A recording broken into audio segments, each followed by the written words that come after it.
en la última generación. Y este es precisamente el tema que estoy desarrollando. Esta es la segunda parte. Yo les recomiendo la primera, que fue el servicio anterior. Y el título de esta serie se llama, entre comillas, entre signos de interrogación, ¿somos la última generación?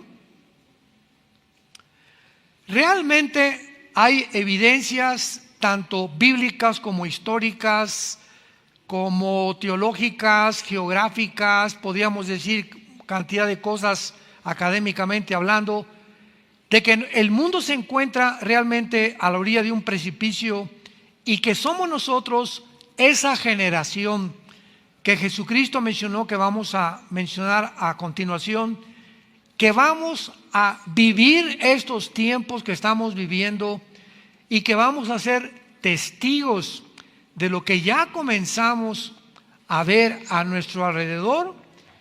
Y creo que, adelantándome un poquitín, les puedo rápidamente resumir y decirles: somos la primera generación de la historia, porque de eso se trata esta serie.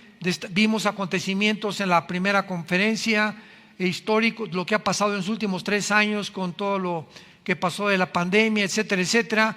¿Cómo podemos unir todas estas piezas de rompecabezas y darnos cuenta que nos encontramos en un momento muy especial en la historia, donde se necesitaría estar ciego o estar completamente lleno de tinieblas para dar cuenta en qué tiempo del mundo y de la historia nos encontramos? Somos la primer generación de la historia en la que un hombre puede gobernar el mundo entero mediante la tecnología moderna. Nunca había el mundo llegado tecnológicamente al punto donde nos encontramos como es el siglo XXI. La ciencia en cuanto a la genética, en cuanto a la biología, ahora ya no se habla de eso, ahora se habla de transhumanismo, inteligencia artificial, robotización, etcétera, etcétera.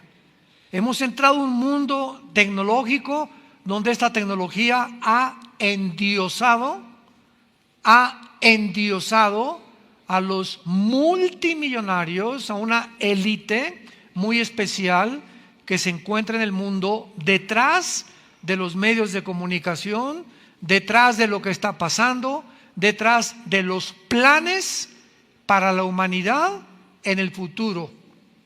Y no es el presidente de una república, ni el presidente ni un dictador de tal o cual país, es un grupo, una sociedad secreta en el mundo, y esto no es conspiración ni mucho menos, es un grupo de multimillonarios que están manejando los medios de comunicación, los protocolos de los gobiernos y tratando de quitarles y robarles a los gobiernos del mundo la soberanía nacional.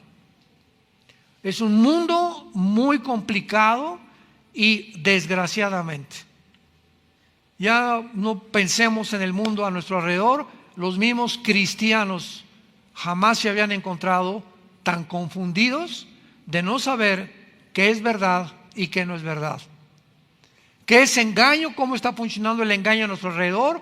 Y no se están dando cuenta, ¿verdad?, que Satanás se encuentra detrás de todo, absolutamente lo que el mundo está atravesando, porque él, 1 Juan 5:19, se encuentra detrás y bajo el control de los seres humanos.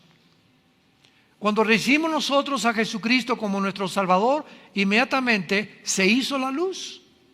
Nacimos con el cerebro y el intelecto completamente en tinieblas. Y no sabíamos qué era verdad, si era Buda, si era Mahoma, si era Confucio, si era Zoroastro, si era fulano, si era mengano. Pues me meto usted a los filósofos, Platón, Sócrates, Demóstenes, y los maharashis, y los gurús, y el vudú, y el karma, etcétera, etcétera, y el ocultismo, y la ouija, y las liberaciones a través de ramas, etcétera, etcétera, de embrujos, sí, que me lean las cartas, en un mundo completamente confundido, sin saber nadie qué es la verdad. Y si en el camino en que se encuentran es la verdad. Y viene hace 2000 años Dios en la persona de su Hijo y nos deja este libro. Yo siempre les he dicho a los ateos cuando tenemos debates, hay una manera de poder debatir con una persona, sea médico, sea científico, biólogo, sea matemático, sea doctorado en ciencias políticas, no importa el campo académico en el que tú seas un experto, pero siempre en todas las cosas debe regir la lógica más elemental. Si hay un Dios, sí, condicional, si hay un Dios, entonces ese Dios que existe es lógico que si nos ha creado a su imagen y semejanza, tenga interés en que nosotros descubramos que Él existe. De otra manera seríamos animales. ¿Quiénes son los animales a diferencia del ser humano? ¿Verdad? Criaturas en el mar, en los aires, las aves, en la tierra, los mamíferos, etcétera, etcétera, que no tienen conciencia de Dios. Nunca verás un grupo de conejos, alabaré, alabaré. Nunca verás un conjunto de perros ni de caballos, ¿verdad? Tienen conciencia, tienen sentimientos, sufren, son fieles, tienen características preciosas. El perro es de los mejores animales que el hombre pueda tener como su amigo, más que tu compadre. Pero ninguna de estas criaturas está consciente ni de que va a morir, ni tampoco está consciente de que hay algo fuera de ellos, fuera de su mundo, fuera de su dimensión, a quien podemos adorar y a quien podemos realmente atribuir nuestra existencia. Y el ser humano es completamente diferente. No hay una tribu, no hay una sola civilización. Llámense desde el código Hammurabi, de los sumerios, egipcios, babilonios, persas, etcétera, etcétera. No ha existido jamás en la historia nadie, tribus, civilizaciones que no hayan adorado a algo o a alguien. Y cuando nacemos, ¿verdad?, en este mundo y somos apaches o de los Sioux o de los Aucas del Ecuador, mazatlecas o chichimecas o aztecas, etcétera, etcétera, de alguna manera todos estos indígenas y todos estos seres humanos tienen la necesidad intrínseca o de matar a un hombre como los aztecas, sacarles el corazón y ofrecérselos ¿a quién? A los dioses. Todas las tribus en Norteamérica, los verdaderos norteamericanos son los Sioux, los apaches, los cherokees, los indígenas que poblaron los Estados Unidos, que ahorita ya es una nación cosmopolita, ¿verdad? Pero todos ellos creían en los espíritus, enterraban, quemaban a sus muertos porque sabían que los espíritus se los iban a llevar. Todos tenemos conciencia del más allá. ¿Quiénes son los brujos? ¿Quiénes son los espiritistas?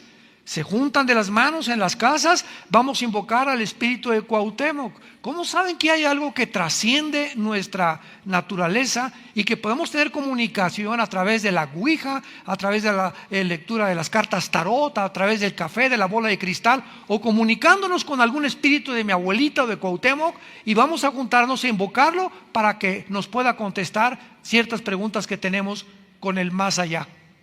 ¿Quién puso ese más allá en el ser humano que no tienen los animales? Salomón escribió en el libro de Eclesiastés capítulo 3 versículo 11: Dios puso la eternidad en el corazón humano.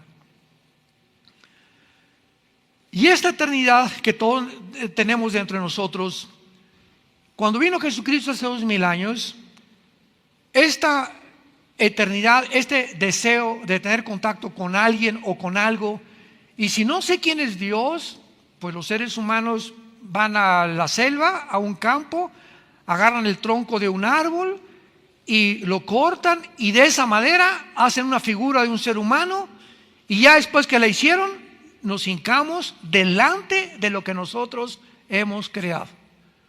O con cemento, o con piedras, levantamos un ídolo, Moloc, Toreto, Semiramis o como se llame, y comenzamos a adorar la obra de nuestras manos por la ignorancia que tenemos del Dios único, vivo y verdadero, que sí existe y se ha revelado en las Sagradas Escrituras.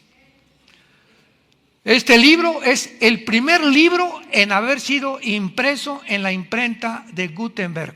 El primer libro en haber sido impreso. El libro más leído, más vendido, todavía hasta el siglo XXI, de todos los volúmenes y de cualquier escritor que tú me puedas mencionar a través de la historia. No hay un libro más vendido y más leído que las Sagradas Escrituras. Es el libro que contiene los registros, señores científicos, ateos, escépticos y agnósticos que nos escuchan. Es el libro que contiene los registros más antiguos de la genética, biología, química, matemáticas, física, antropología, paleontología y cualquier otra rama académica, historia, geografía que me puedas mencionar. Y todo a través de la historia, lo que el hombre ha descubierto a través de todas estas de historia y geografía, la Biblia lo decía antes. Es más moderna que el periódico de mañana en la mañana.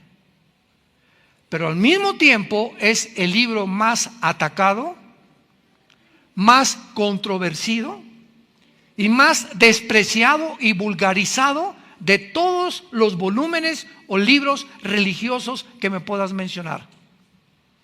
Si alguien va a atacar como Madonna,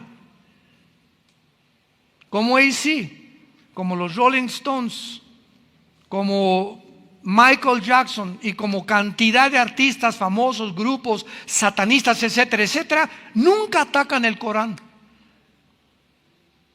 Nunca hay artistas que agarren un pollo y lo rompan y lo escupan sobre la Biblia, como Swanson. Nunca hay nadie que diga pues esto y el otro. Siempre el ataque es, nunca verás que en el libro del Corán o en el Tripitaka de Buda o en los Vedas de los persas o en cualquier otro libro sagrado esté el 666. Pero el 666 aparece en todos los grupos satánicos. ¿Tú crees que es coincidencia? ¿Tú crees que es coincidencia que estas cosas que están en la Biblia, como la marca del anticristo, haya sido comenzada a ser puesta en práctica desde que comenzó la pandemia? Que ya no podías entrar a una tienda, no podías subirte a un avión, no podías comprar si no tenías ciertos requisitos médicos, que así le llamaron, y que de repente nos dimos cuenta que comenzamos a ser controlados por todos lados. ¿En qué mundo nos encontramos? Todo esto cobra realidad cuando venimos a las Sagradas Escrituras.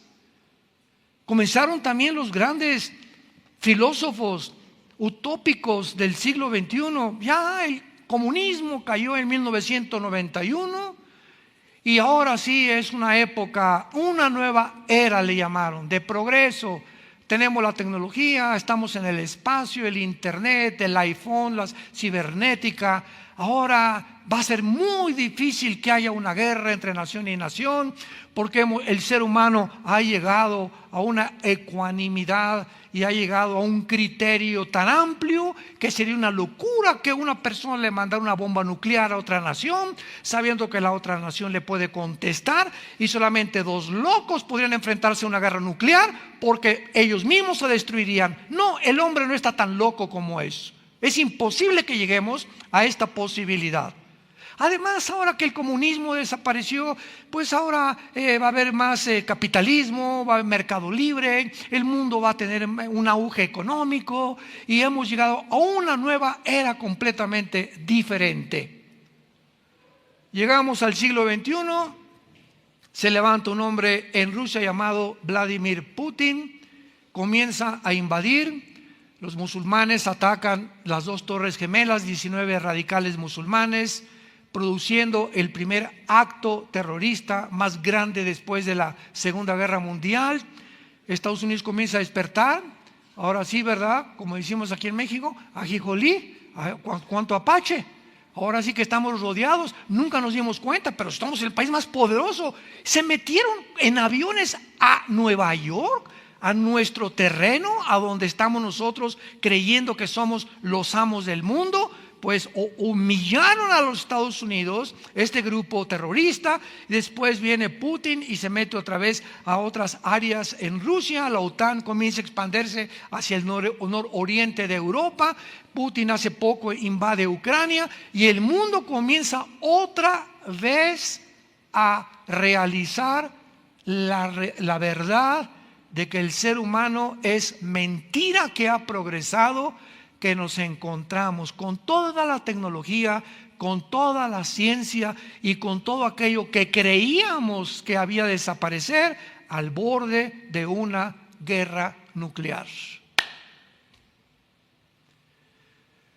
Jesús dijo hace 2000 años: oirán de guerras y rumores de guerras. Y miren que no se turben, porque es necesario que esto acontezca. Y entonces vendrá el fin.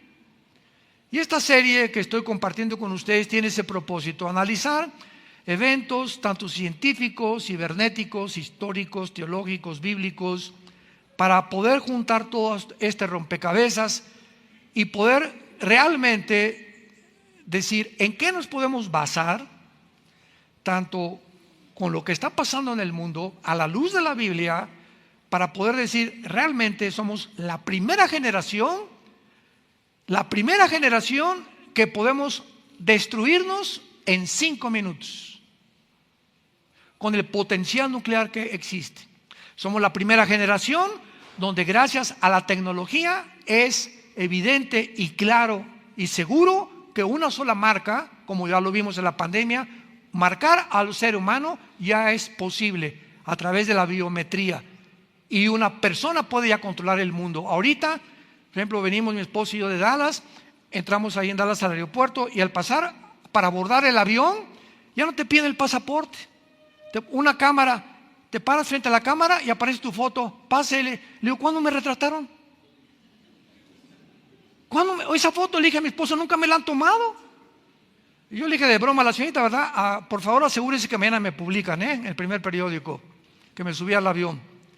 Impresionante, ya nomás con tu puro rostro. Y al llegar allá a Estados Unidos, de aquí de México allá a Estados Unidos, hay un lugar que se llama Global Entry, entrada global, que se les da esta entrada global. Tú vas con tu pasaporte, desde luego tienes que ser ciudadano americano, y vas a una oficina de inmigración norteamericana y les dices: bueno, soy americano, quiero el Global Entry porque viajo muy seguido. ¿Qué significa esto? Que te hacen 3 o 4 preguntas, ven tu registro, que hace 10 años no has tenido accidentes automovilísticos, que no te has marihuanado, que no has tenido ningún tóxico, que no has sido borracho, que no te han detenido, etcétera, etcétera. Y te consideran un ciudadano de confianza, así se llama. Y te dan entonces una tarjeta que se llama Global Entry. Y ahora que regresemos a Estados Unidos, mi esposo y yo, al llegar, yo ya no paso por migración. Paso por un aparato donde tampoco meto mi pasaporte. Otra vez me retrata y comenzamos a hacer cola en 5 minutos. Y comenzamos a pasar y me dice el de inmigración: Armando, hello, le digo, y pásale. Marta, pásale. Ya no te revisan nada más que a través de la fotografía, ni siquiera el pasaporte, por el Global Entry.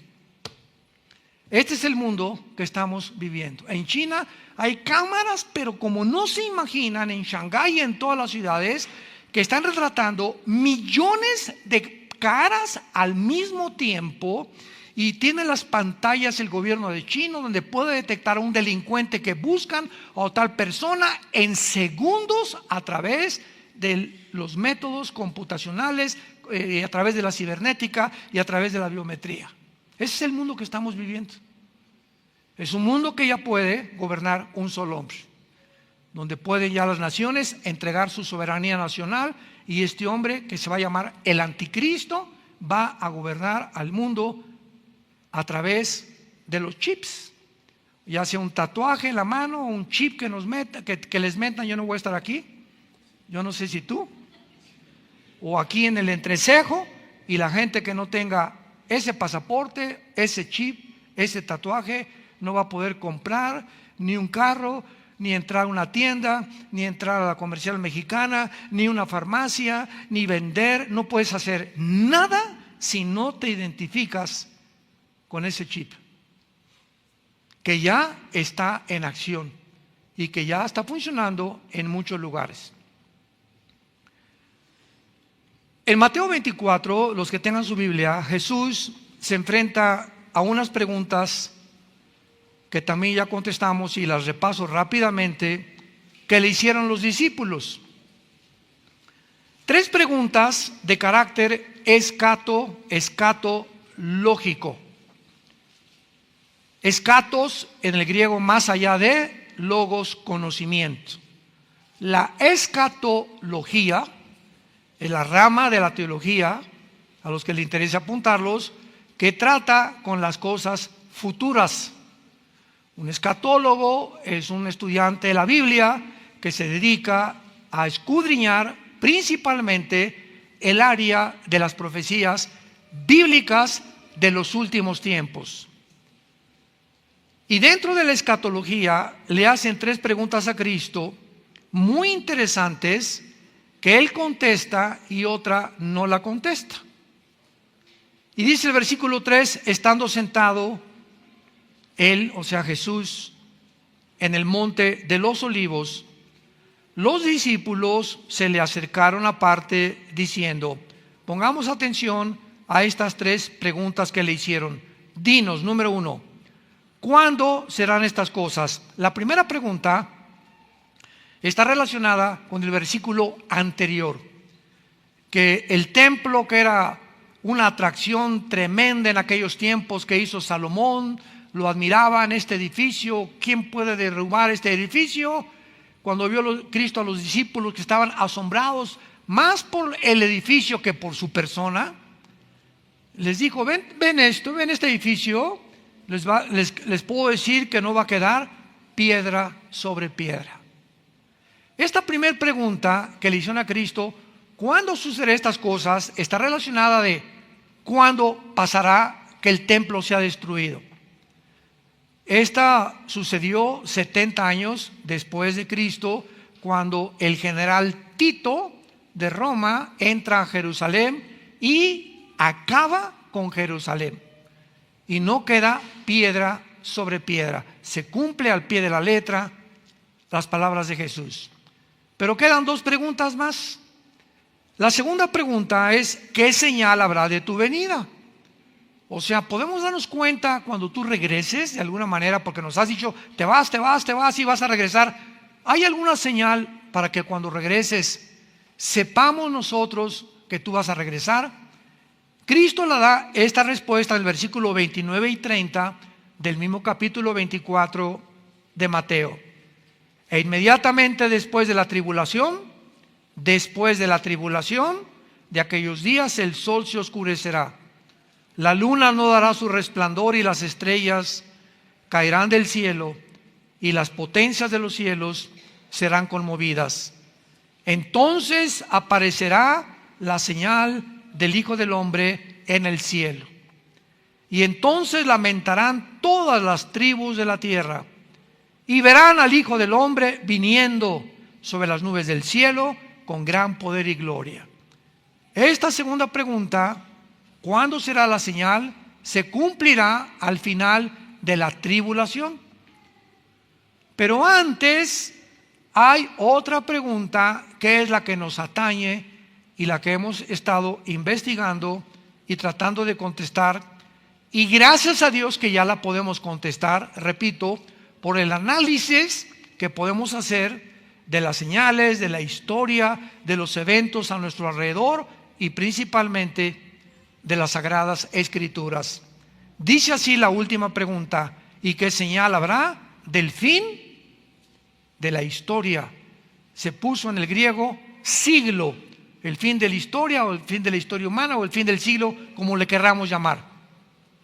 Cristo no contesta esto.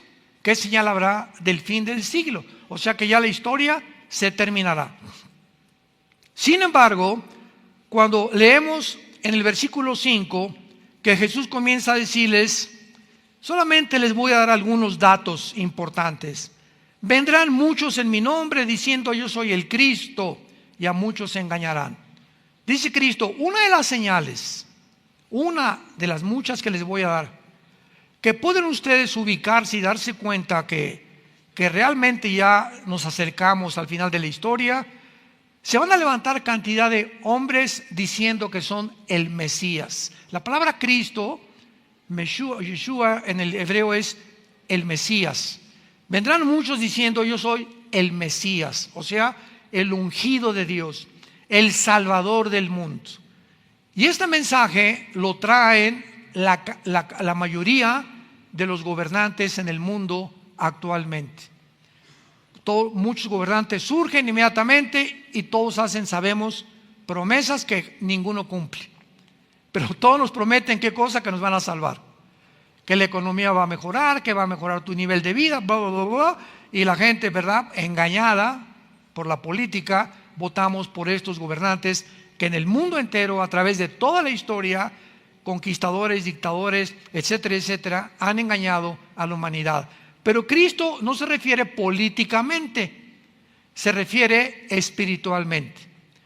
¿No han visto ustedes en las redes sociales, hace de 6 meses para acá, ya no vamos tan lejos, cuántos mesías Israel está diciendo que ya llegaron? Métanse los Mesías de Israel en Google, lo puedes encontrar. Todavía hace 2, 3 semanas ves un hombre con un sombrero, con una barba. Se juntaron miles de rabinos en Israel alrededor de él y cantaban y bailaban, y aquí está con un sombrero negro, y le besaban la mano los judíos, cosa que tienen prohibidísimo, y lo tocaban la ropa, y el Mesías, etcétera, etcétera. Hace 4 meses un rabino en Nueva York dijo que él era el Mesías, se murió, y tenemos casi 2 o 3 años que Israel, de una forma absurda, ridícula y risible y patética, está haciéndose el hazmerreír esta religión judaica en el mundo entero por las barbaridades de estar señalando hombres como tú y como yo, porque están ansiosos que venga su Mesías, y cuando venga no va a ser el que ellos esperan, cuando venga será el anticristo, que vendrá como un ángel de luz, dice la Biblia, se presentará con tratados de paz en el mundo, resolverá problemas en el mundo, tal vez del gas, del dinero, del euro, del dólar, de los yuanes, el problema de China, etcétera, etcétera. Y el mundo se maravillará ante este hombre, y este hombre hará un pacto con los judíos de paz, prometiéndoles. Eso se encuentra en Daniel 9, 23 al 27, versículo 27 especialmente, prometiéndoles a los judíos que nadie se va a meter con ellos durante 7 años. El capítulo 28 de Isaías describe como un pacto de la muerte. Hicieron un pacto con la muerte. Todos los judíos engañados, porque rechazaron al verdadero Mesías hace 2000 años, a Jesucristo, van a ser ahora engañados. Jesucristo dijo, cuando venga un falso Mesías, a él van a recibir. Ahí me rechazaron, pero cuando venga alguien en su nombre, yo no vengo en mi nombre, dijo Jesús, vengo en el nombre de mi Padre, y no me reciben. Pero si alguien viene en su nombre, a ese van a recibir. Qué patético. Y el anticristo sabemos, ¿verdad?, para no extendernos, que firmará este tratado de paz. Me imagino que en ese tiempo los judíos reconstruirán su templo, el tercer templo, que tienen años tratando de levantarlo, una imposibilidad porque la mezquita de Omar se encuentra exactamente arriba donde estaba el templo judío, que fue destruido en el año 70 después de Cristo, y el anticristo violará este pacto con los judíos a los 3 años y medio, y ahí comenzará lo que la Biblia llama la gran tribulación. Entonces Cristo les dice, van a ser engañados, va a haber guerras, rumores de guerras, etcétera, etcétera. Pero en el versículo 32 Dichosos los que trajeron Biblia. En Mateo 24:32, que es el centro, el núcleo, el bastión de toda nuestra exposición, este pasaje es el que estamos tratando de demostrar que es el más fuerte que existe para darnos una seguridad de que somos nosotros, la última generación. No sabemos el día y la hora, pero sabemos que será en nuestra generación cuando estas cosas ya han comenzado a suceder y millones de cristianos no se han dado cuenta ni han descubierto, ni siquiera si viven cerca del Nevado de Toluca. Es increíble la ignorancia que hay. En las iglesias tampoco se predica esto ya. Ya no se predica estas cosas. Ni en qué tiempo nos encontramos, ni qué señales. Ya no hay esta información. Es impresionante las tinieblas que han comenzado a caer en el mundo, están entrando a las iglesias. Dice Jesús, versículo 32, esta es la señal más importante de Jesús. De la higuera aprendan la parábola. Cuando ya su rama está tierna y brotan las hojas, sabéis que el verano está cerca. Así también vosotros, cuando veáis todas estas cosas que está cerca a las puertas, de cierto les digo, no pasará esta generación hasta que todo esto acontezca. No pasará esta generación. Cristo menciona una higuera y ese es el inicio de nuestra búsqueda y de nuestra investigación. ¿Qué quería decir Jesús con la higuera o qué representa en la Biblia la higuera? Porque una vez que identifiquemos qué es la higuera, podemos partir de ese punto hacia lo demás. Tenemos que saber qué significa la higuera o qué representa la higuera. Bueno, rápidamente, a los que lo quieran apuntar. En la Biblia hay tres árboles relacionados con la nación de Israel. La higuera es el último del año en florecer. Y la higuera representa la resurrección nacional de Israel. ¿Cómo sabemos que este árbol representa la resurrección nacional de Israel? Veamos en Lucas capítulo 13. Después de Mateo está Marcos y después Lucas.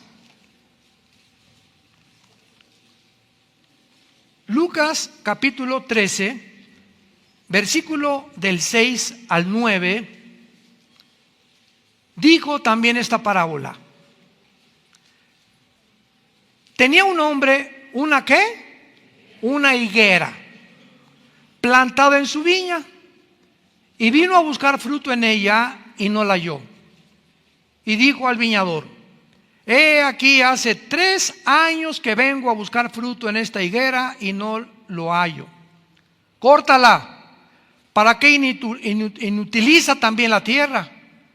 Él entonces respondiendo le dijo: Señor, déjala todavía este año, hasta que yo cabe de ella y la abone. Y si diere fruto, bien, y si no, la cortará después. Pregunta: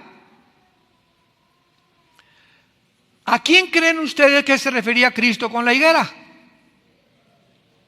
Pues a Israel. Tenía un hombre una higuera plantada en su viña. Israel es la higuera de Dios. Vino a buscar fruto en ella. ¿Quién vino a buscar? Jesús. Vino primero a las ovejas de Israel. Él venía primero a los israelitas descendientes de Abraham. Y no halló fruto en ella. Lo crucificaron. Y le dijo al viñador: hace 3 años que vengo a buscar fruto en la higuera. 3 años duró el ministerio de Jesús y no lo hallo.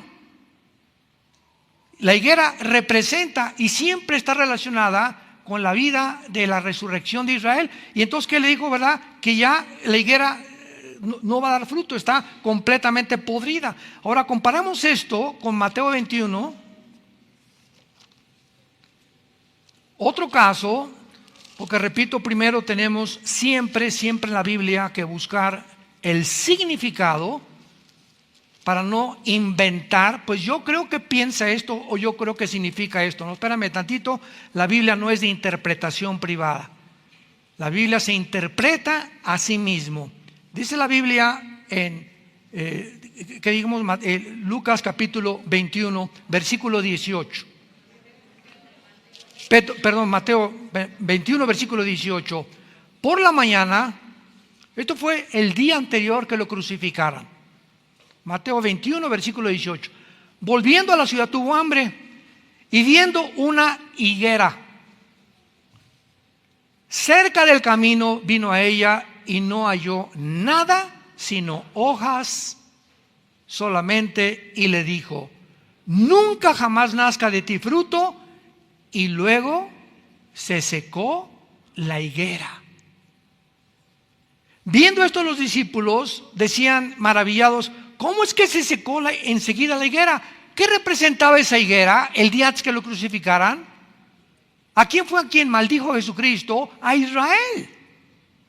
He venido a lo mismo, venido a buscar fruto, ¿verdad?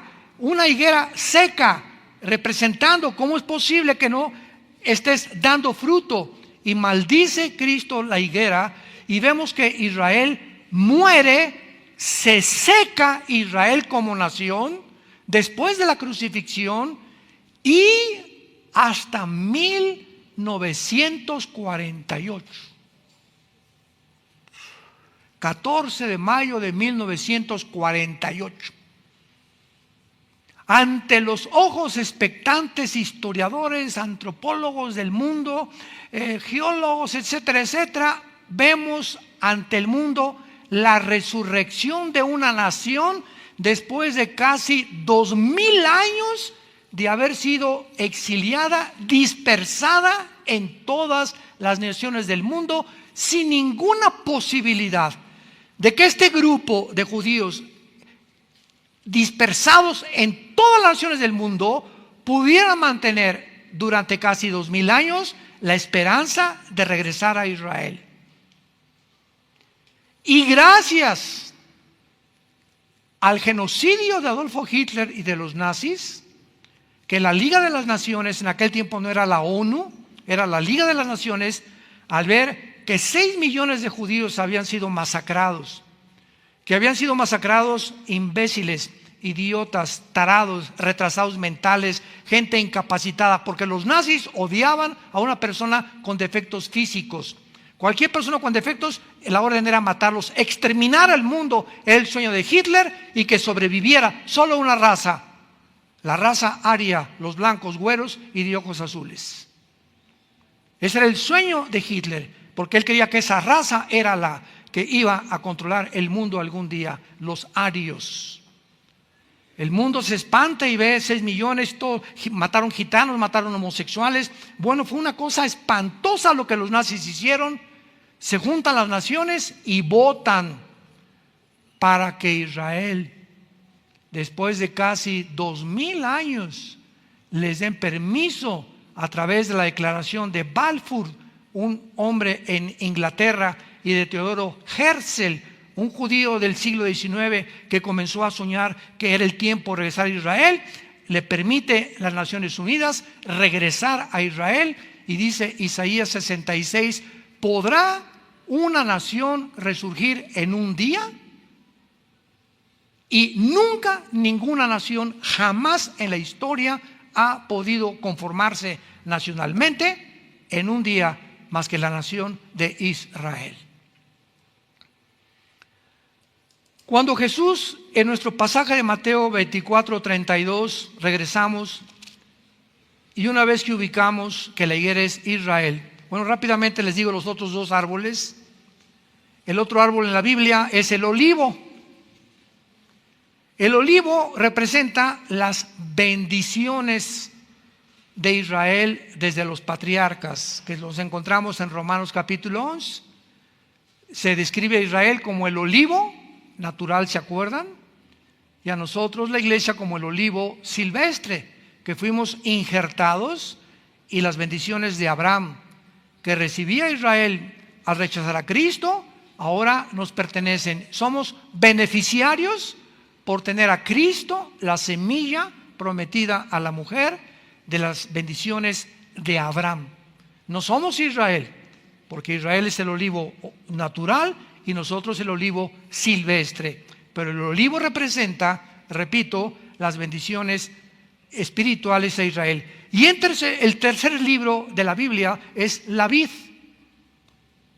La vid, las uvas, de ahí sacan el vino, y representa la vida religiosa de Israel. Juan capítulo 15, Jesús dijo: yo soy la vid. No dijo yo soy la higuera, tampoco dijo, ¿verdad?, yo soy el olivo. Yo soy la vid verdadera. O sea, yo soy realmente el objeto de la religión robotizada de fariseos que ustedes han hecho de mi Padre, sin tomar en cuenta que yo soy el representante del Cordero de Dios, de los sacrificios, de las ofrendas, del tabernáculo, de todo lo que mi Padre les dio simbólicamente en el Antiguo Testamento. Yo soy el Cordero de Dios que dijo Juan el Bautista, que quita el pecado del mundo. Yo soy la vid verdadera, el que realmente les va a dar vida a ustedes, no una religión. La religión no te puede dar vida, yo vengo a darles vida. Tú puedes ser católico, puedes ser protestante, puedes ser bautista, puedes ser pentecostal, puedes ser mormón e irte al infierno. No es tu religión la que salva, es la persona de Jesús que entra a tu vida para producir como una semilla, un árbol que comienza a crecer dentro de ti sin que te des cuenta, hasta que comienzas a dar fruto. Gálatas 5, 23 y 24, el fruto del Espíritu es amor, paz, gozo, dominio propio, paciencia, y comenzamos a manifestar las características de una persona que está siguiendo a Jesús. Y tú puedes decirte religioso, y vengo a esta iglesia 20 años. Mi papá era el cura de San Marcos. Mi mamá era la madre descendiente de la Madre Teresa. Mi padre fue arzobispo y mi tío, hayan sido lo que hayan sido. Si tú no tienes a Jesús, no tienes la vida. 1 Juan 5 del 10 al 2. El que tiene a Cristo tiene la vida. El que no tiene a Jesús no tiene la vida. No es la religión la que nos salva. El cristianismo no es una religión, es una relación. No entras a una nueva sociedad secreta, a un nuevo sistema de ceremonias y de ritos. Entramos a la vida, a una familia. Somos una familia. Que habita Jesús en mi vida, habita Jesús en tu vida, y por lo tanto yo puedo tener comunión contigo, porque el espíritu que tú tienes es el espíritu que yo tengo, y eso es lo que nos hace hermanos y hermanas en Jesucristo.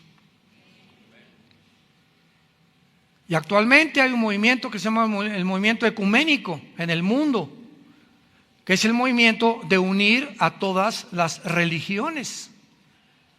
Ahorita en Roma acaban de tener que protestantes, que católicos, que musulmanes, todos bajo una bandera. Qué bonito se oye, ¿verdad? Qué bonito se oye. Para que todos unidos busquemos la paz. Espérame tantito, amigo mormón, amigo hindú, amigo musulmán. Mira, yo te respeto con mucho gusto, pero ¿sabes una cosa? El sistema que tú tienes para llegar a Dios contradice la Biblia. El hinduismo tiene 6 millones de dioses. El Islam dice maten a los cristianos y a los judíos. El Buda dijo antes de morir, yo no soy Dios, busquen la verdad. Y el budismo es una religión atea. ¿Atea? ¿Y forma parte de las religiones? Sí. Y también el comunismo. El comunismo es una religión. ¿No lo sabías? Ya lo sabes. Son los sistemas, porque se corrió la propaganda. Una religión es todos los que hablan de Dios. Y si tú hablas de Dios, eres religioso.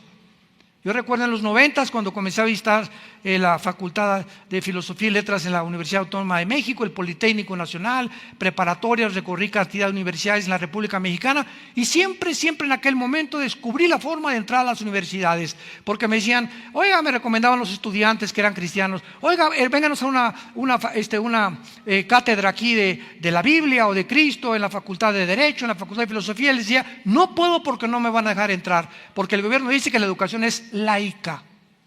Y yo, ¿qué significa esto? Que no hay nada de religión en la educación. Entonces yo iba con el director de la universidad y me presentaban y me decía, ¿usted es religioso? Le digo, no, yo no soy religioso. Para nada, le dije. Que me proteja la Virgen de la Macarena. Oiga, pero usted, esto no es un libro religioso. Le dije, oiga, maestro, este libro ya lo leyó usted, contiene ciencia, contiene química, contiene matemáticas, contiene antropología, contiene genética, contiene biología, contiene todas las cosas. Es un libro maravilloso. Esto no es un libro religioso. Y el hecho que hable de Dios, ¿sabe una cosa? Que usted me dice que usted es ateo, usted está diciendo que es religioso. ¿Cómo? Pues sí, porque al decir que usted no cree en nada, usted está haciéndose Dios. Yo no necesito ninguna deidad, no necesito a nadie. Y en ese momento el ser humano dice, no necesito a ninguna fuerza sobrenatural, porque si yo no creo en nada, ¿en quién crees? En mí. Te haces Dios, cabeza de aguacate. ¡Qué ignorancia de la gente! Bueno, si no habla de religión, no. Vengo a presentarles, les decía, evidencias científicas de que la teoría de la evolución es un fraude. Y le vengo a presentar teorías científicas a los estudiantes, bueno, no teorías, sino evidencias, de que realmente las evidencias bíblicas de la creación tienen más ciencia que Darwin. Pues qué interesante, pero usted no va a hablar de religión, se lo prometo que no voy a hablar de religión. Simplemente voy a abrir un libro que se llama la Biblia, que es el libro más vendido a través de toda la historia y que los estudiantes merecen y tienen el derecho de conocer. Tenemos que romper barreras y tenemos que romper fortalezas que nos impiden acercarnos a la gente, porque la gente está mal informada. No saben ni lo que es una religión, no saben lo que es el cristianismo, creen que Cristo es un gran revolucionario, como Buda, como Mahoma, como Nietzsche, etcétera, etcétera, porque no conocen el origen de las Sagradas Escrituras. Cristo lo dijo, erráis ignorando las Escrituras. Jesús dice, todos los errores filosóficos que tú me puedas mencionar y religiosos tienen una raíz, ignorar la Biblia. La ignorancia. Y mi pueblo perece por falta de conocimiento. Y te hacen pedazos tus amigos y tu compadre y tu familiar. Ya te cambiaste de religión y tú no sabes si no soy religioso, simplemente estoy yendo a un grupo que les dicen los aleluyos. Qué vergüenza, ¿verdad? Qué patético. Pero así está el cristianismo, por la ignorancia de no documentarse, no estudiar y no convertirte en un discípulo, que significa un seguidor del Hijo de Dios. Padre, te damos gracias en esta tarde por tu santa palabra. Los cielos y la tierra pasarán, pero tus palabras permanecerán. Derribando argumentos y toda altivez que se levanta contra tu conocimiento, llevando cautivo todo pensamiento a la obediencia en Cristo Jesús. No hay nada torcido ni perverso en tu palabra. Todas ellas son rectas a los que entienden y razonables a los que han alcanzado la sabiduría. Gracias, Jesús, por tan grande muerte y sacrificio que tuviste por nosotros en esa cruz,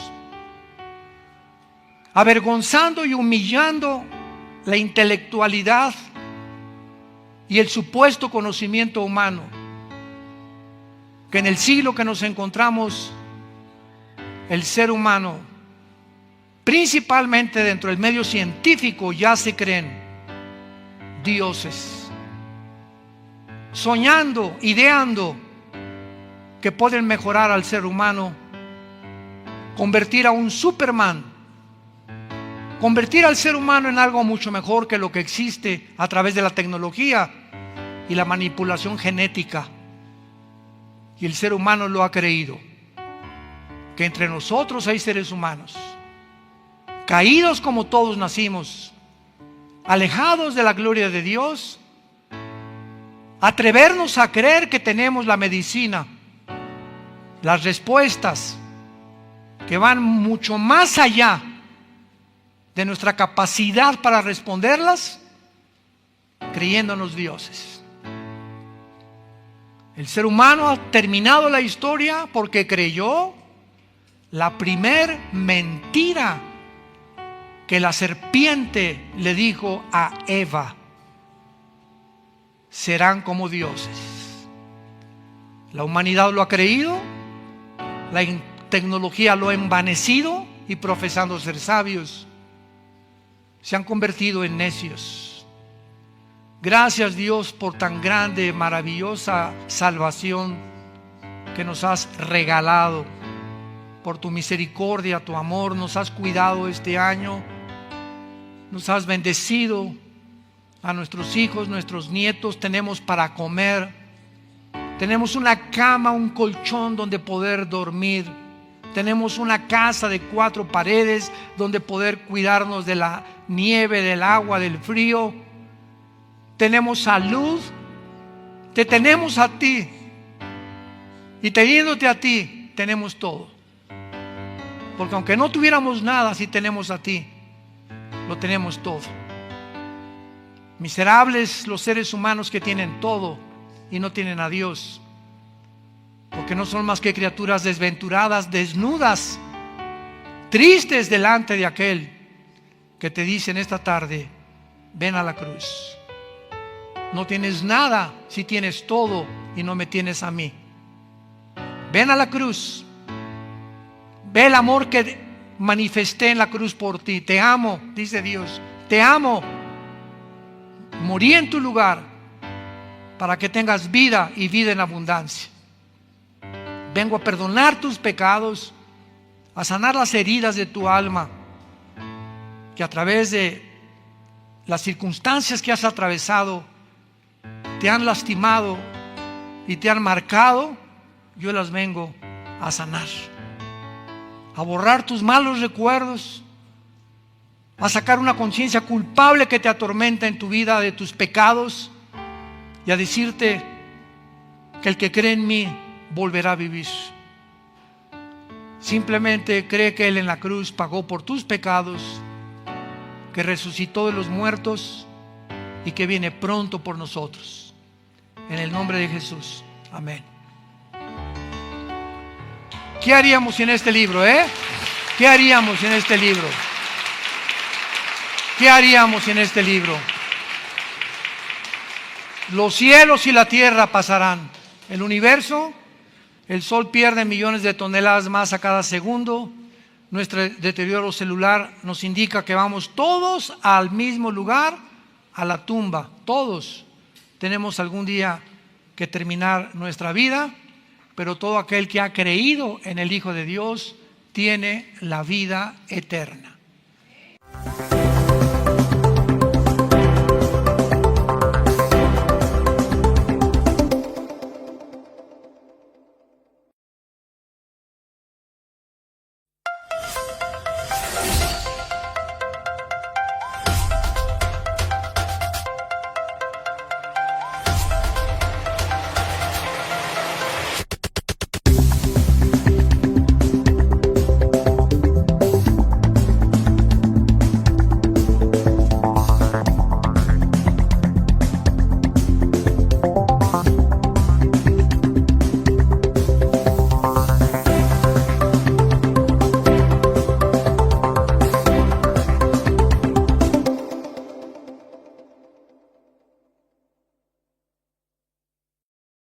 Estamos con una serie que se titula, con signos de interrogación, ¿somos la última generación? Ojalá que todos ustedes que no han escuchado las primera y segunda, tercera parte, la consigan. La tenemos en YouTube, la tenemos en Facebook, etcétera, etcétera. Pero es una serie interesantísima que tenemos que darle respuesta. ¿Realmente somos nosotros la última generación? La Biblia nos va a dar la respuesta. Abran sus Biblias, el capítulo 24 de Mateo. Dichosos y felices los que trajeron su Biblia. Se irán en el rapto. Mateo 24, versículo 31, 32 al 34. En este pasaje de Mateo 24, 32 al 34, es la última señal que da Jesucristo de todas las señales anteriores que dio en el mismo capítulo acerca del fin. Ya vimos que le preguntaron, ¿qué señal nos das del fin de la historia y del fin y cuándo vas a regresar?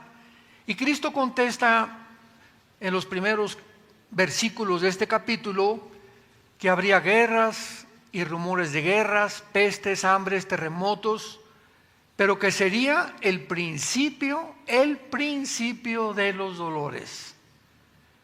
Pero ya aquí en esta parábola de Mateo 24, 32 al 34, nos da Cristo una pista, nos da una clave, que es la más importante de las que Cristo pudo enunciar en su vida. Y dice así: de la higuera aprendan la parábola.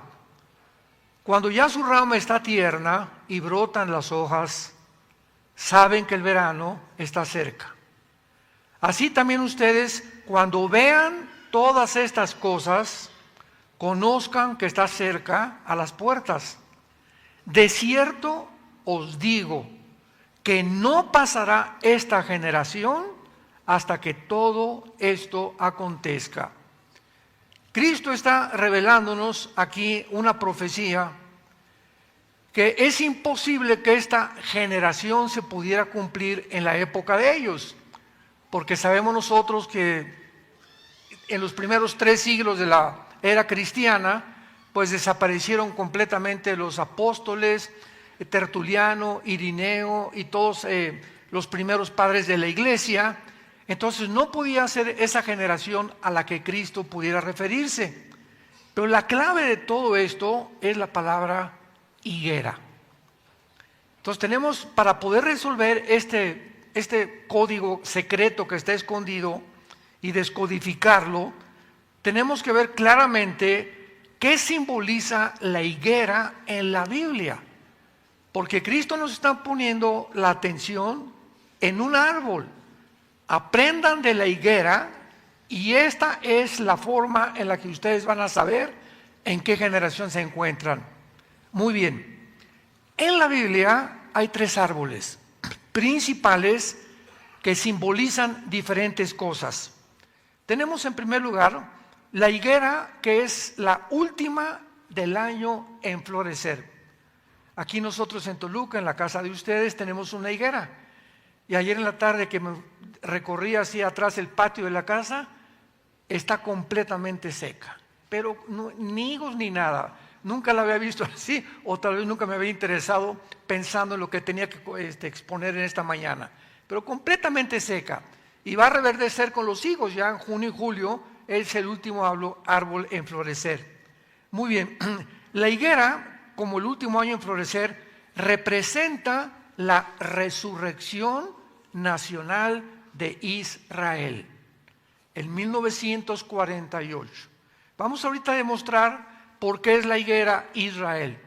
Pero la higuera representa la resurrección, y cuando Jesús dijo, cuando ya su rama está tierna y brotan las hojas, observen que no habla del fruto.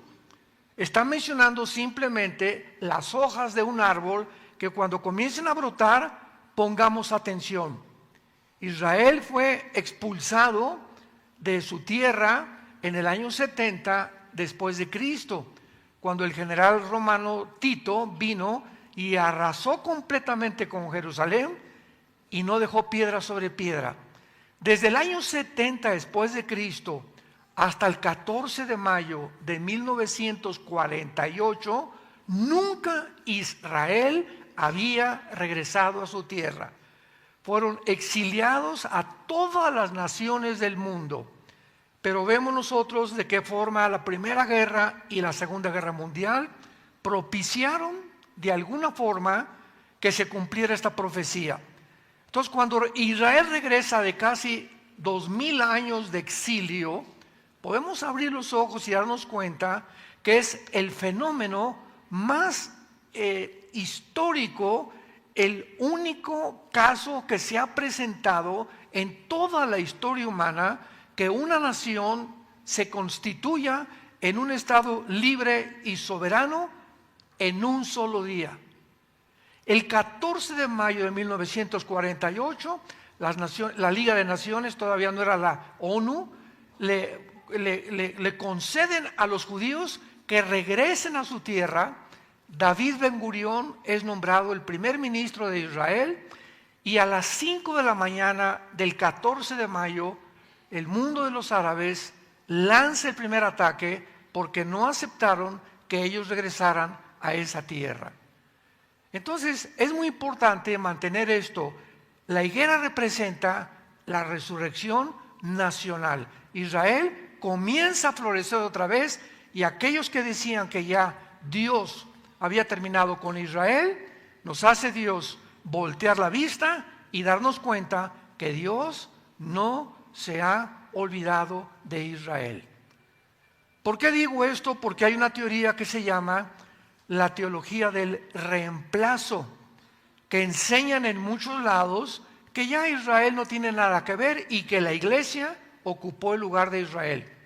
Y aun cuando es verdad que ahorita no hay judío, ni griego, ni mexicano, ni español, ni francés, sino que ahora la iglesia está compuesta de todas las nacionalidades, al mismo tiempo Dios no se ha olvidado de Israel. Y una vez que la iglesia salga del mundo en el arrebatamiento o en el rapto, Dios regresará a Israel. Ahorita están en la banca, podríamos decirlo así, y de ahí de la banca los va a meter otra vez en la semana 70 de Daniel, o los 7 años de la tribulación. Por eso la iglesia no puede estar aquí durante la tribulación. Y ahí en esa tribulación, la Biblia nos dice por todos lados, Jeremías, Isaías, Zacarías, etcétera, etcétera, Romanos 11, 25 y 26, que se van a convertir los judíos y van a reconocer a Jesucristo como el Mesías. Entonces Israel representa la higuera en su resurrección. En segundo lugar tenemos el olivo. El olivo representa las bendiciones de Israel. Romanos capítulo 11. Ahí se describe a Israel como un olivo natural, donde Dios, la raíz son Abraham, Isaac y Jacob, que son la raíz. De ahí comienzan a nacer esta nueva generación que Dios levanta para dar testimonio a las naciones. Y cuando Israel rechaza a Dios, Dios agarra a la iglesia que somos nosotros y se nos llama el olivo silvestre. Ellos son el olivo natural, nosotros somos el olivo silvestre, que somos injertados dentro del olivo natural. Entonces fuimos injertados y recibimos de esta forma las bendiciones de Abraham, Isaac y de Jacob, porque estamos injertados en las bendiciones de Dios. Y en tercer lugar, el tercer árbol es la vid, el que produce las uvas y de donde viene el vino. La vid representa la vida religiosa de Israel. Juan capítulo 15. Yo soy la vid verdadera, dijo Jesús, mi Padre es el labrador. Entonces vemos estas tres árboles que representan a Israel. Ahora, ¿qué representa la higuera en este pasaje para poder entrar ya en acción y poder describir claramente lo que Dios nos quería decir? Abran sus Biblias en Mateo 21,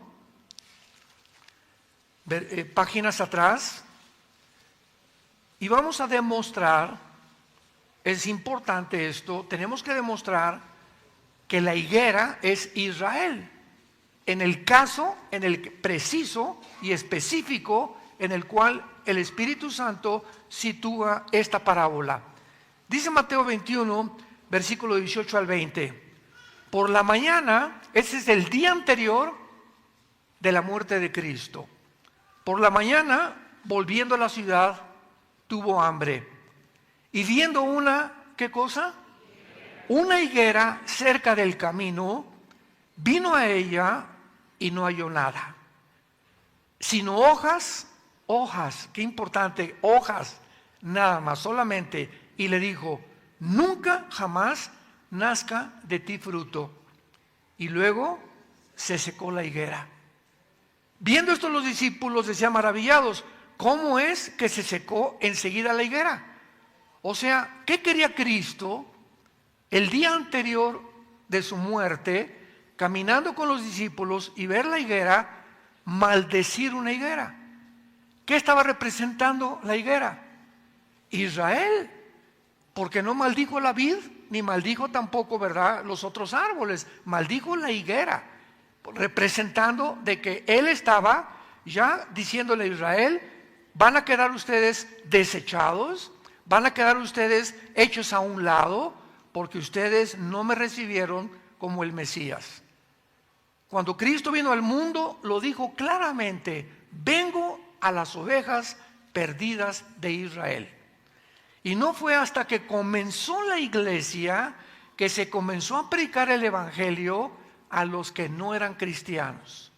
Hubo hasta un conflicto con los apóstoles en el libro de los Hechos, porque cuando comenzaron a ver que el Espíritu Santo caía sobre el centurión romano y sobre los gentiles y sobre en Hechos 7, cuando iba Esteban ahí junto con Felipe, junto al carro de un etíope, y se dando cuenta que el Espíritu Santo caía sobre gente que no era judía, pues se espantaron los discípulos, porque seguían creyendo que solo ellos eran los escogidos de Dios.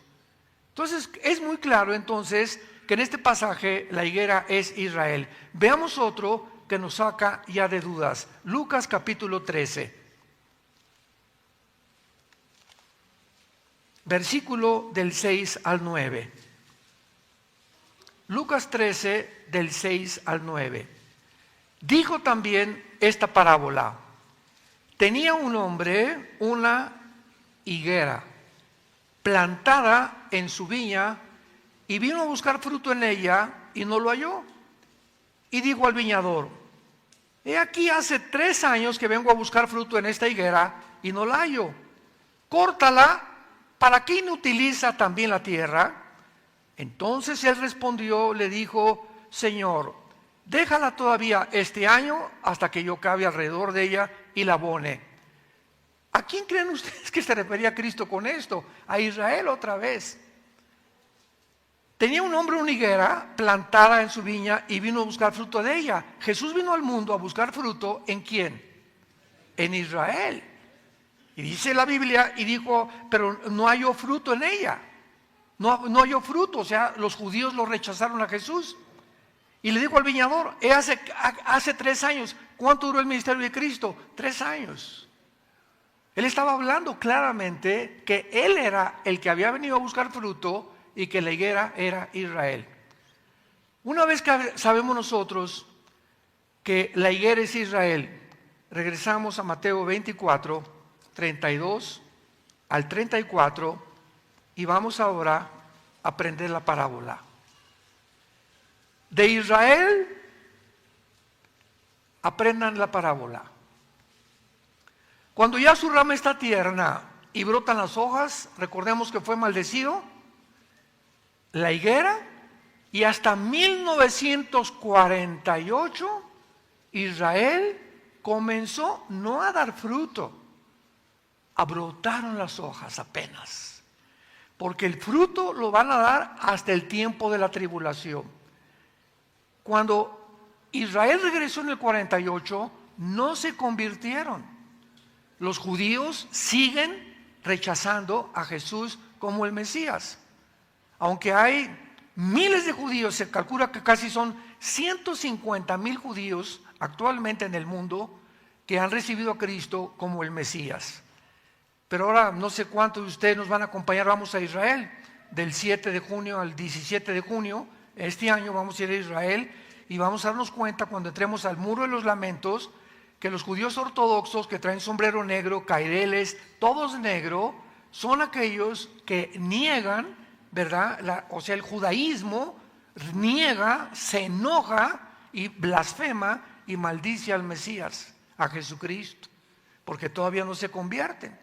Entonces en el 48 dieron hojas, o sea, regresaron a su tierra, pero el fruto lo darán hasta que lleguen a la tribulación y reconozcan a Cristo. Y Jesús lo dijo cuando abandonó Jerusalén. Jesús llegó en su burrito a Jerusalén, y cuando vio Jerusalén se llenó de lágrimas y le dijo esto en arameo, mezcla con hebreo: Baruch Hashem Adonai Elohim, Elohim Adonai Echad. Bendito el que viene en el nombre del Señor. Y cuando venga el Jesucristo, ellos dirán, cuando yo regrese, me van a bendecir y me reconocerán. Apocalipsis 1:7. Verán al Mesías, al que traspasaron, y harán lamentación por él. ¿Me van siguiendo? Es importante para que entendamos doctrinalmente la palabra de Dios. Ahora, si ya estamos de acuerdo en que la higuera es Israel y que estas hojas comenzaron a brotar en 1948, Jesucristo dijo en el versículo 34, de cierto les digo que no pasará esta generación hasta que todo esto acontezca. ¿A qué generación mencionaba Jesús? ¿O a qué generación se refería? No se refería al tiempo de él, porque, repito, se murieron los apóstoles, ni a ninguna época del pasado. Se estaba refiriendo a la generación final, porque él lo dijo: esta generación que ve estas cosas no pasará hasta que todo esto acontezca. Muy bien. ¿Cuántos años dura una generación? Es la segunda cosa que tenemos que resolver.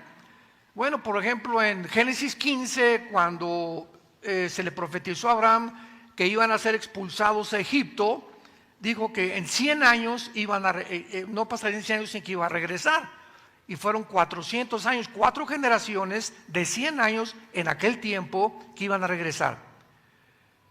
Los hombres duraban antes de Moisés y de Josué, Matusalem 969 años, Adán duró 930 años, Noé a los 500 años comenzó a tener hijos. Cuando después vino a los 600 años que tenía, vino el diluvio.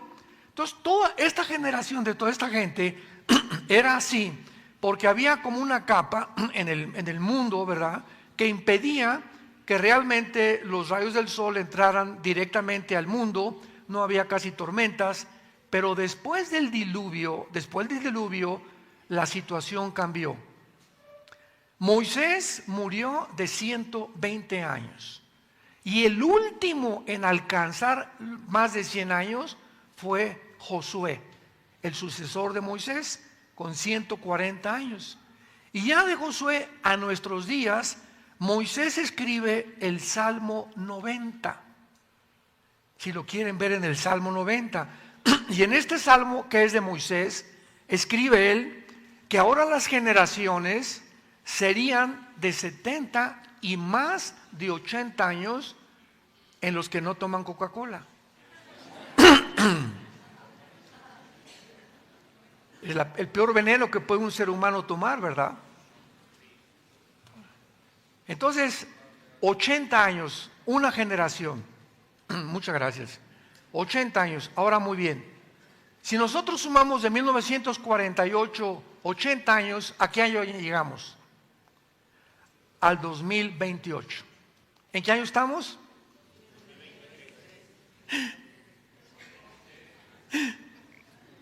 ¿En qué año estamos? Muy bien. Estamos tratando de decir que Cristo dice que termina todo en 2028. Síganme con mucho cuidado. No estamos diciendo eso. ¿Por qué? Porque los judíos vamos a entender las matemáticas de la cronología de Dios. Los judíos tienen un año de 360 días y se llama el calendario lunar. el Papa Gregorio en el siglo III o en el siglo IV cambió el calendario de 360 días a 365 días, minutos y segundos, que es el calendario que desde entonces nos rige a la mayor parte del mundo occidental. Ahora muy bien, de Adán a Abraham pasaron 2000 años. De Abraham a Cristo pasaron 2000 años. ¿Cuánto llevamos? 4. Y de Cristo a nuestros días, perdón, no pueden pasar más de 2000 años tampoco. ¿Por qué? Porque Dios establece desde el libro del Génesis que el séptimo día sería el día de reposo. Y Dios apartó el séptimo día como el día del reposo. Por eso los judíos lo tenían como algo santo, que para ellos era el sábado. Entonces Dios hace una cronología y dice en 1 Pedro capítulo 3, en el Salmo 90, que para Dios un día son 1000 años. Entonces, si no estamos actualmente en el año 2000, ¿por qué en el año 2000 no regresó Cristo? Ya pasaron 22 años y no ha regresado Cristo por el error del calendario. Y vean ustedes esto con mucho cuidado. De Cristo a nuestros días se asume que son 2000 años y que debía haber llegado en el año 2000.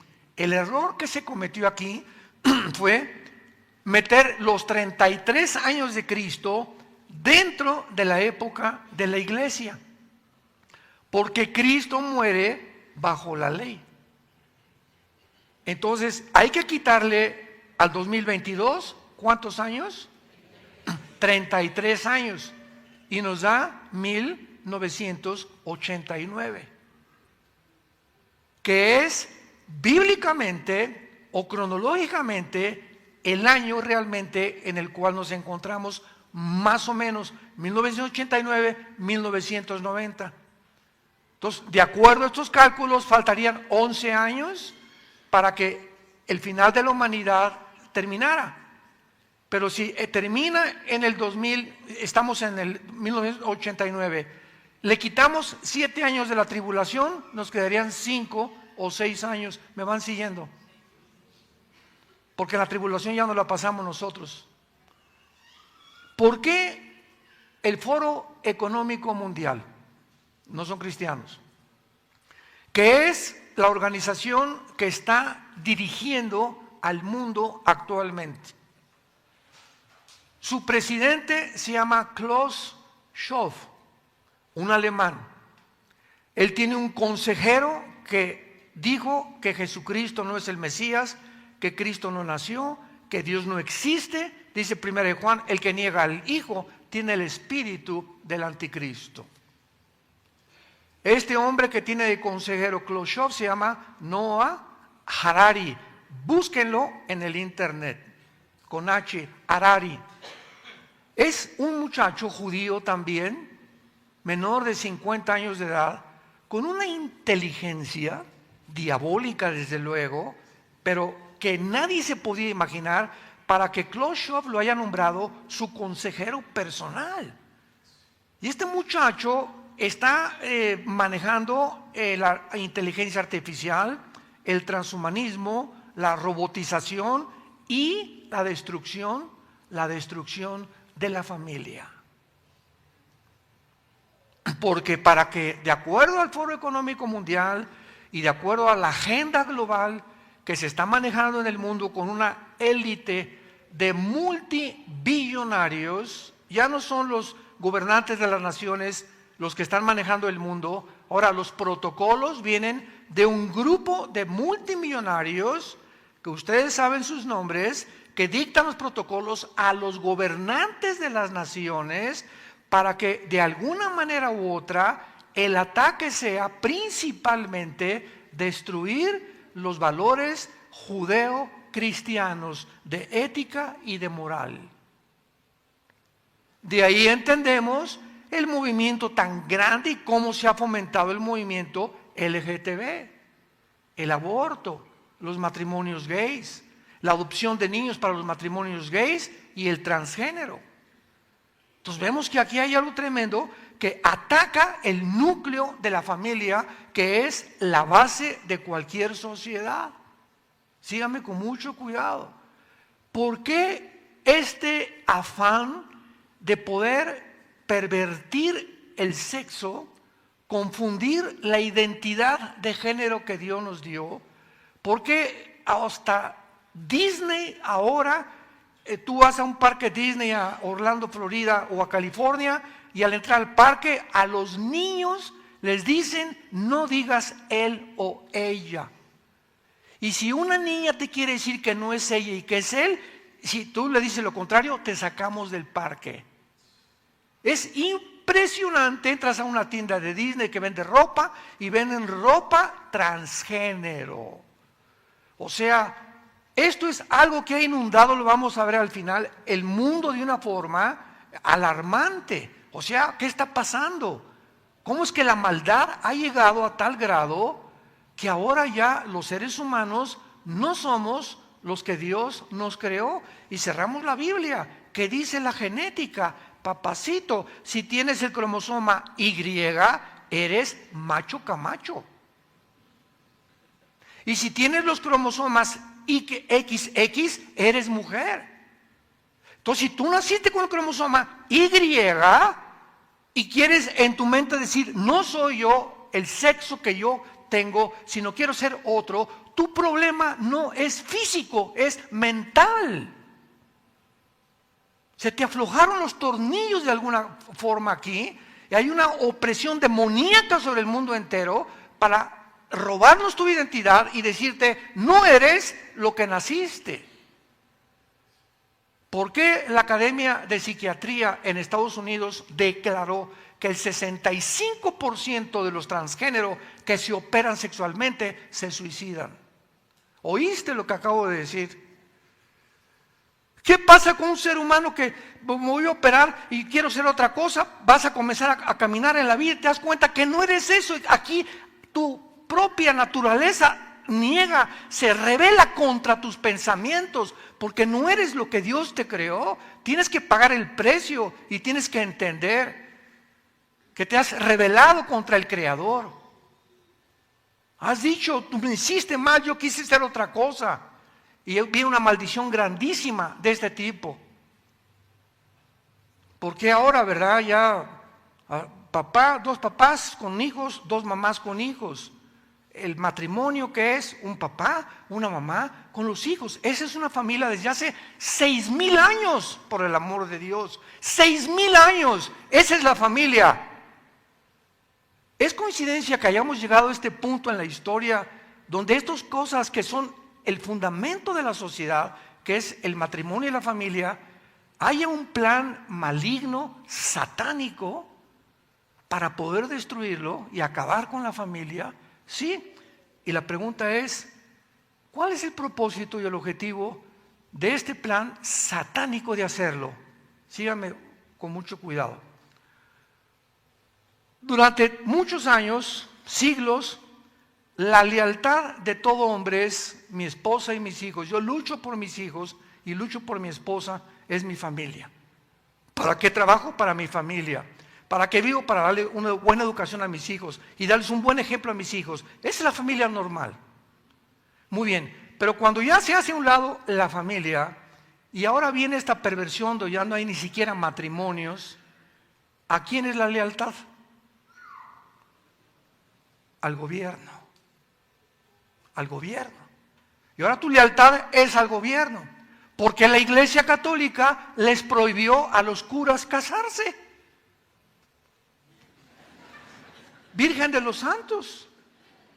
¿De dónde viene el celibato sacerdotal? ¿Cuál es el objetivo de la Iglesia Romana? Que si se casan, pues tienen que tener una familia y el dinero es para la familia en lugar del Vaticano. Entonces quiero que te mantengas célibe para que lo que ganes lo mandes allá y no lo gastes en tu familia. Había un objetivo comercial, satánico, de dinero. Y se convirtió el Vaticano en el estado más rico que existe en toda la historia. Si tú quieres ir a Roma, entra al Vaticano.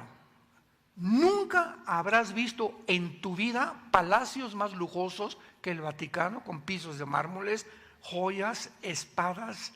Bueno, es impresionante, se calcula, ¿verdad?, en más de 50,000 billones de dólares las riquezas que están escondidas, pero el Papa duerme en el suelo. Eso dicen, ¿verdad? Cuando comenzamos a entender todo esto, nuestra mente comienza a discernir y te comienzas a entender por qué las cosas que están pasando, todas tienen un objetivo. No hay nada coincidencial. Todos son dots, como dicen en inglés, puntos, piezas de rompecabezas, que cuando los comenzamos a juntar y a unir, vemos un cuadro y vemos claramente y comenzamos a entender que nos encontramos realmente en la última generación. El mundo llegó a su final. Ahora será dentro de 2 o 3 años cuando venga el rapto, no lo sabemos. Será el 2028, porque el Foro Económico Mundial dice que su meta es el 2030 para resetear el mundo. ¿Por qué pusieron el 2030? ¿Por qué los que tienen el foro de científicos hay un reloj que supuestamente nos encontramos a 50 segundos de las 12 de la noche? Que desde que invadieron Ucrania el mundo se desarticuló y hemos avanzado con una velocidad impresionante y vertiginosa a la consumación de la autodestrucción del ser humano a través de una guerra nuclear. Quiero que oigan simplemente las superarmas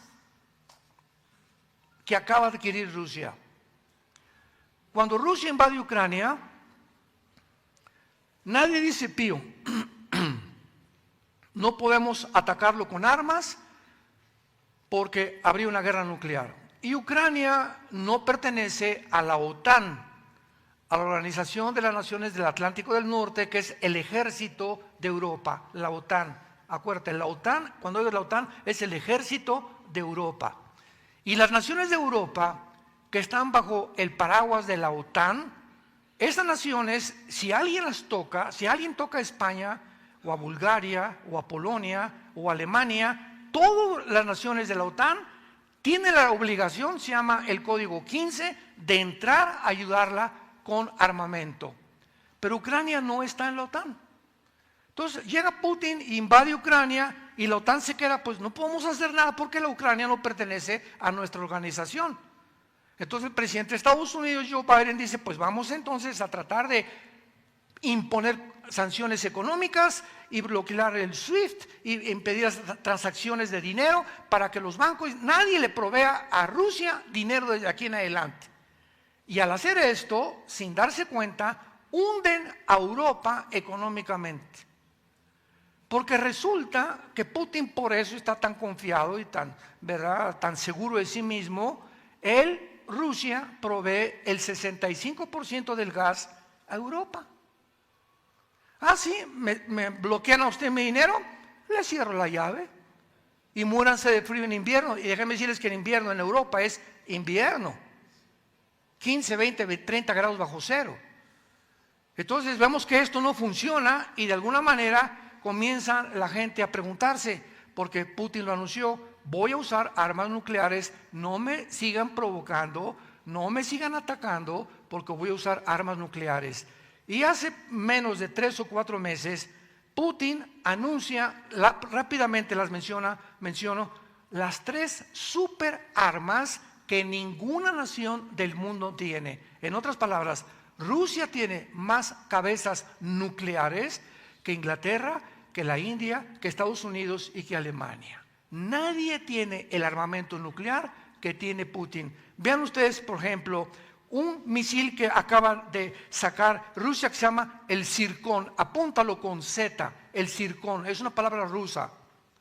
Viaja a 11,300 kilómetros por hora con un rango de 965 kilómetros. Este misil lo había usado anteriormente, pero no con ese poder, Rusia anteriormente en otras guerras que tuvo, principalmente en Afganistán. Número 2, tiene el Sarmat con S de Samuel ICBM. Este misil se llama el R-528 Sarmat y está diseñado para llevar 15 cabezas nucleares, o sea, 5 veces más que el anterior misil de la antigua Unión Soviética. Este nuevo misil, el Sarmat ICBM, usa un combustible líquido y está clasificado como ICBM superpesado, o sea, tiene la capacidad de levantar múltiples cabezas nucleares, cargarlas arregladas en un vehículo dirigido y puede derribar 15 blancos al mismo tiempo.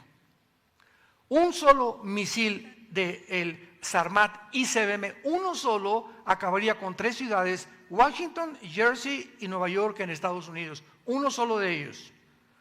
Este misil pesa 200 toneladas, viaja a 25.700 kilómetros por hora, con un rango de alcance de 5 kilómetros a la redonda. O sea, si cae en Metepec o en Toluca, ¿verdad? A 5 kilómetros alrededor, todos morimos. Y en tercer lugar, el más grande de todos, que se llama el torpedo Poseidón. Esta tercer superarma se llama Poseidón y ha causado preocupación y alarma, y por eso están en Estados Unidos, no le quieren entrar ni quieren todavía tentar más a Putin, porque saben que tienen este misil Poseidón. Oficialmente fue definido este misil Poseidón como un torpedo nuclear intercontinental autónomo o un vehículo submarino armado nuclearmente. En otras palabras, el Poseidón es un torpedo nuclear gigante. Rusia declara que tiene un rango ilimitado. Viaja a 200 kilómetros debajo del agua por hora, y recordemos que es debajo del agua. Puede llevar 10 cabezas nucleares convencionales, y algunos expertos se han referido, expertos militares han dicho, que como sistema de destrucción apocalíptico, porque su carga puede producir un tsunami radiactivo con resultados devastadores. El poder nuclear del Poseidón es de 100 megatones, lo cual significa, escuchen, 100 megatones son 7,000 veces más poderoso que la bomba atómica que soltaron en Hiroshima y Nagasaki en 1945 los norteamericanos. 7,000 veces más poderosa que la bomba atómica que soltaron en Hiroshima y Nagasaki. Puede penetrar a 1,000 metros de profundidad y con un rango de 10,000. A Putin le aconsejaron lo siguiente hace algunos meses. Vete, además, este submarino que trae el Poseidón es el único submarino en el mundo que no se puede detectar dónde se encuentra. No es rastreable por ninguno de los radares. Y ahorita acaban de decir que había movimiento de submarinos Poseidón cerca de Hawái y en el Atlántico también. Y Rusia está comenzando a rodear con estos submarinos a Estados Unidos de Norteamérica. Y no los pueden detectar por la tecnología tan avanzadísima que tienen y el poder destructivo que tienen. Entonces nos encontramos en un mundo en que amanecemos mañana o pasado y tal vez ni el continente americano ya existe, porque bíblicamente todo el continente americano va a desaparecer. ¿Sabían? Con todo y Toluca.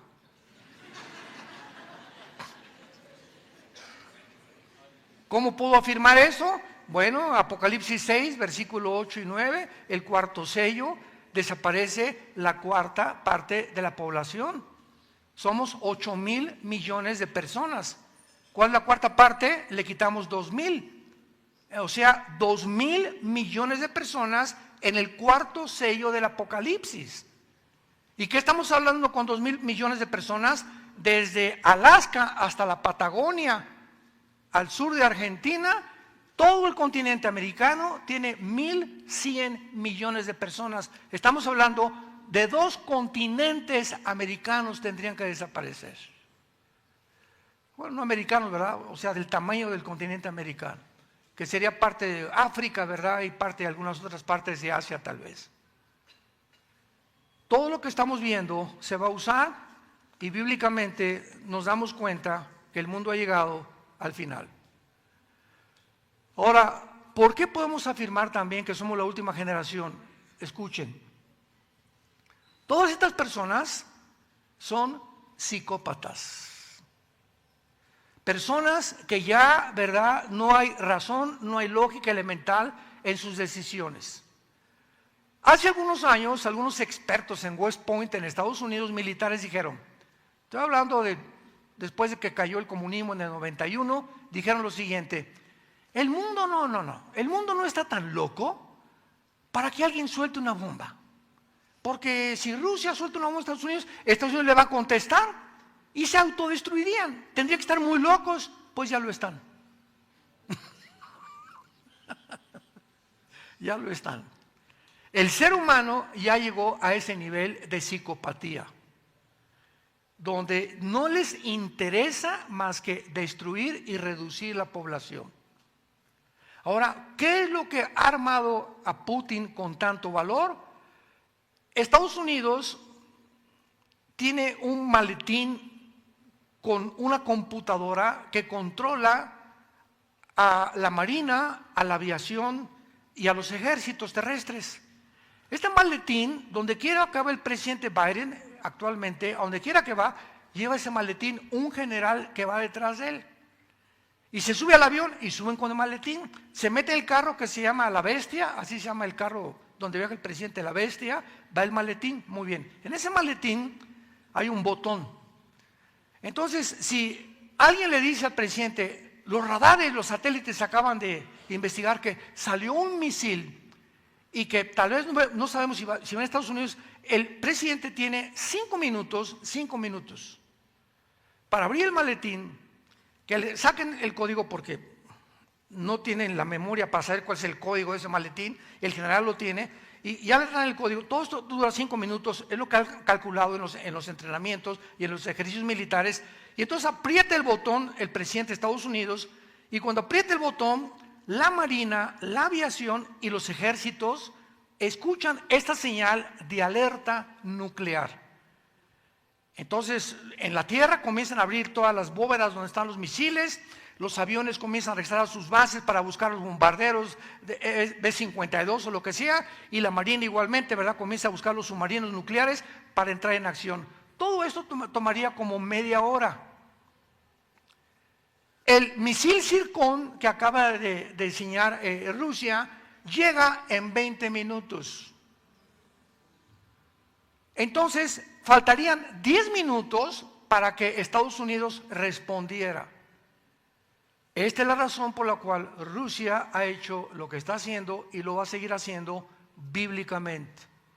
Y bíblicamente Rusia aparece en Ezequiel 38, Estados Unidos en la Biblia no aparece.